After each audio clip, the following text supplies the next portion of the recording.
Hello, my friends. I, Foram Patel, would like to warmly welcome you all in the fourth session of the Labour Law 1. Now, in the previous sessions, my friends, we did learn about the history, the concept, certain important definitions, the registration process of the trade unions. Now, my friends, let's move on to the next topics, that is the liability and the rights, or rather the privileges of a registered trade unions. So my friends, as you can see on the screen, I have just mentioned the section numbers which talks about the rights and the privileges of a registered trade union. Now, as we all know that a registered trade union must follow all the provisions which are being laid down under the Trade Unions Act 1926. Now my friends, in particular, the following are certain restrictions or in the registered trade union, that you can say that the registered trade union do have to follow certain norms and regulations also. So what are those norms? Let's learn the norms. The first is that a registered trade union cannot spend the funds on anything the office bearer wants. It has to spend the funds on the activities which are specified under the section 15, which includes of course the salaries of the office bearers, certain expenses which are required for the administration of the whole trade unions working, then expenses or other compensation to the workers due to the loss that they have occurred during any trade dispute, then welfare activities of the workers including their housing or clothing or any other such activities, then any such benefits to the workers which needs to be given when in the case of the unemployment or disability or death, then legal expenses for the requirement of the defeating any suit or bringing any suit, etc., etc. Then also on the education of the workers and their dependents and expenses on the medical treatments of the workers, etc., etc. So my friends, section 15, which you can see on the screen, as is written under the privileges also, it is considered to be one of the liability clause for the registered trade union as well. Now my friends, if we can see, we may come up with a question that whether the trade unions, are they allowed to utilize the general fund as an investment or something like that. Then my friends, there is a question with regard to the same thing. Under the case of Mario Raposo versus H.M. Bhandarkar and others in 1994, the office bearer of a registered trade union invested the money from the general fund into the UTI. Now this was held to be invalid. Why? Because it was a speculative investment. That means, my friend, that the general funds cannot be utilized in any other manner unless and until it has been prescribed under section 15 of the Act.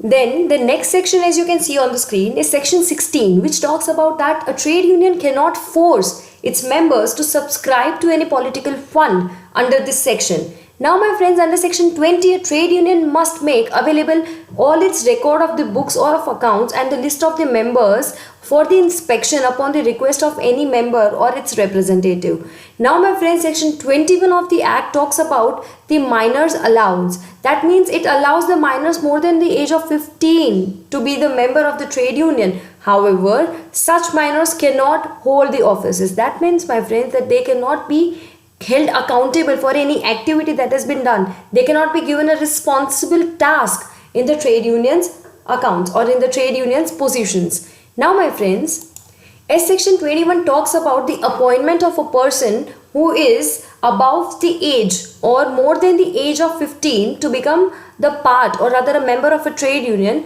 that means, my friend, that section 21 would be dealing with the appointments. So a person who is having a criminal record cannot be appointed as a person to have the moral turpitude. That means that if the person has been convicted for a crime and has been imprisoned for a certain period of time, then that person cannot be appointed under the trade union under section 21 subclause A.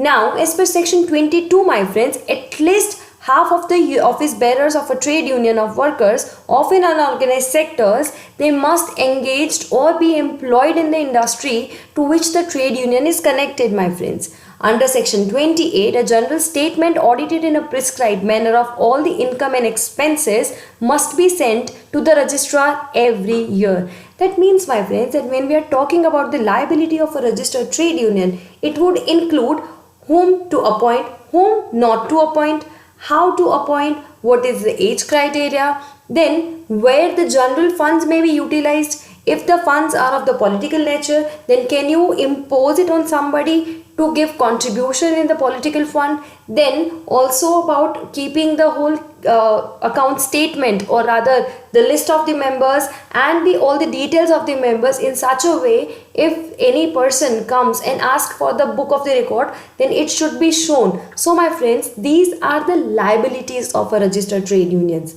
Now, as I saw you in the previous slide, that the rights and the privileges of a registered trade union should also be discussed when we are talking about the liability.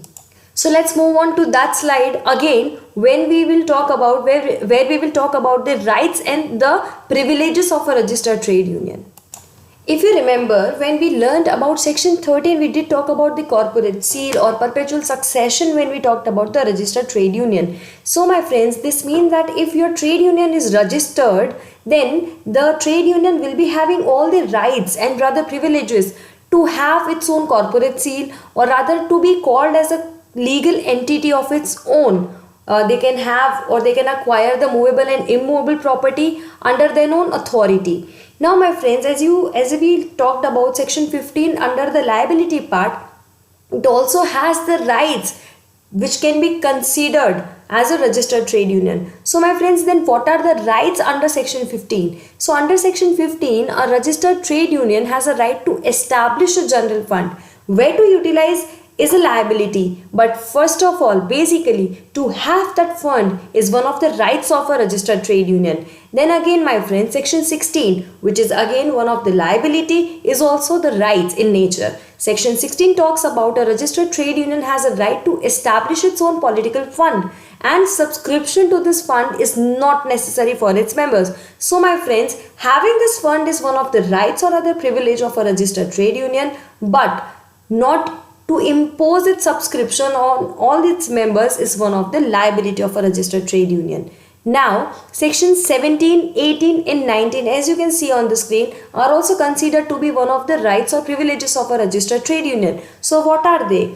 These sections are talks about that a registered trade union gets immunity in certain civil, criminal or contractual proceedings. Then under section 24, it talks about that a registered trade union, they do have a right to amalgamate. Now my friends, then what do you mean by amalgamation, and what is the procedure for the amalgamation? We shall get back to that thing after this rights and privileges. Now the last section that talks about the rights and the privileges of a registered trade union, as you can see on the screen, is section 28 subclause F. Now what does this section talks about? So my friends, this section is talking that the executive of a registered trade union, they do have a right to negotiate with the employer for the matters of the employment or other non-employment or any terms or conditions of the employment, or the employer shall receive and send the replies of the letters and grant the interviews to such body regarding all these matters. So that means that the employment issue has also been covered as one of the rights and privileges of a registered trade union. That means my friends, that the members, they do have the right to represent themselves, or rather to ask for certain clarifications, or rather for certain terms and conditions when it talks about the employment part. So this act is not only restrictive to talk about the conditions of the employment or rather registration of the trade union only, but it also looks after the terms and the conditions, or rather what does the employee also wants from the employer. So they do also have a right of the representation, and this is considered as one of the very good privileges or one of the very vital privileges which has been talking under the registered trade union under the Trade Unions Act.